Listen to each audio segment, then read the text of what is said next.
How to install a Boomba Racing blow-off valve into a 2019 Hyundai Veloster Turbo. To do this, you'll need a 10mm socket wrench, a flathead screwdriver, and a pair of pliers. Begin by disconnecting the return hose from the intake and install the included block-off plug by pressing it firmly into place. Next, we'll need to get underneath the car and remove the undertray.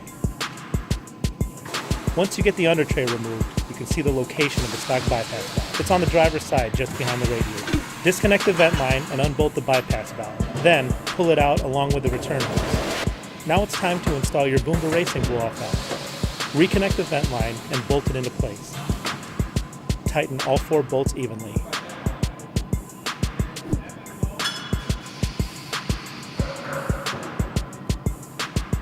Reinstall the undertray and you're all done.